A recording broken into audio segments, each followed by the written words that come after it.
So in the Garden of Eden, there's Adam and Eve, right? The primordial human beings.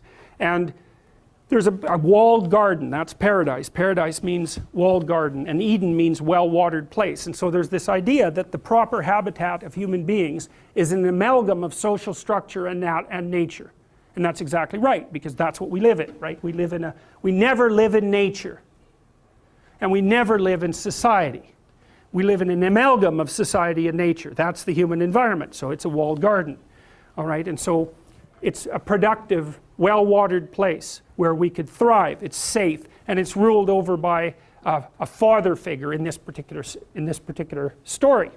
And that's like you could think about that as the spirit of civilization. That's at least one way of considering it. So, well, there's a snake in the garden, and it's there unbeknownst to God, roughly speaking. Although he knows everything, so I guess he probably knows about the snake too.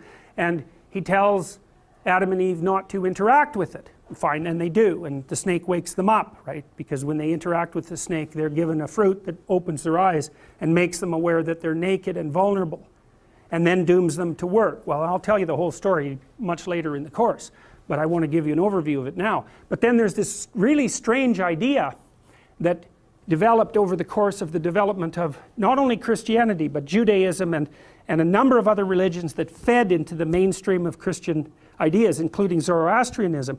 There's an idea that emerged across a very long period of time, that the snake in the garden was the same as Satan, the source of all evil. And I've been trying to figure out for the longest period of time, why in the world the manifestation of what's essentially a representation of a predator, so that's this snake, and you know, the snake is associated with trees. Well, yes, the reason for that in all likelihood is that we dwelt in trees, right? And snakes like trees, and they're around trees, and they can climb trees, and the snake was a typical predator on our ancient relatives. And so that's fine. So you can see that representation makes perfect sense. There's predators that lurk in the garden. Yes, obviously. If you interact with them, they wake you up. Well, they better wake you up, because if they don't wake you up when you interact with them, then you get eaten. So it's probably just as well to wake up, even though there's painful consequences associated with becoming conscious.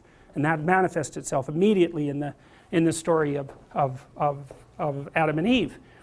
But then there's this weird association. It's very undeveloped in the biblical stories that are part and parcel of this line of thinking. It was more like a consequence of a cloud of mythological stories that surrounded it. But the reason for that, I think, is that imagine that what human beings were trying to puzzle out was the nature of the predator. Okay, so on one level of analysis, the predator is the thing that slinks along the ground and that threatens you. And also it's the thing that's your mortal enemy and that wakes you up. But then that's one conceptualization of predator, and fair enough. You can identify it and you can take precautionary measures. But a better conceptualization of predator might be, where does it come from? Let's say it's a snake. Well, there's a lair of snakes somewhere. And so if we want to get rid of the snake, we shouldn't be conceptualizing it as a snake. We should be conceptualizing it as one manifestation of a lair of snakes, and what we should do is go down, follow the damn snake wherever it goes, and find its lair and wipe out all of the snakes. And that's a more abstract representation, right? It's not predator anymore, it's the source of predation. And so if you want to solve the predator problem permanently, you don't kill the snake, you get rid of all the snakes. Okay, so fine. So and people are pretty damn good at that. And that's why you have stories of people like St. Patrick, who chased all the snakes out of Ireland. And all sorts of saints were snake eradication saints. And, well, there's a variety of reasons for that.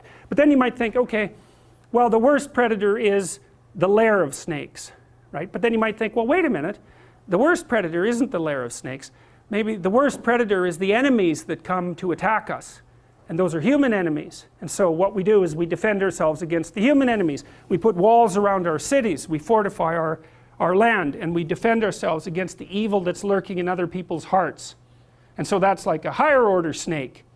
And then we build these walls around us, and what's inside gets larger and larger and larger.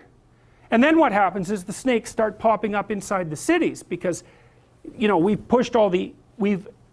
protected ourselves from all the evil that lurks outside, but we've now created a space where that evil can manifest itself inside. So there's criminals inside the city, and there's people who want to bring you down, and there's malevolence within the city, not only outside.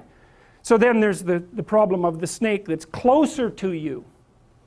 And then there's the ultimate problem, which is the snake that lives in your heart, right? And that's each individual's capacity for evil. And then that was conceptualized as a transcendent spirit, right? So that's the spirit of Satan, who's the adversary of the hero, the adversary of the hero. And that's why there's an association between the snake in the garden and this great series of mythologies about the existence of evil itself. It's a consequence of our continued capacity to abstract. We started using the predator detection system to detect snakes and maybe predatory cats and maybe birds of prey and all that, but that didn't solve the bloody problem. Because just because you hid from the predatory bird today didn't mean the bloody thing wasn't going to be back tomorrow. And tomorrow starts to matter as you get smarter.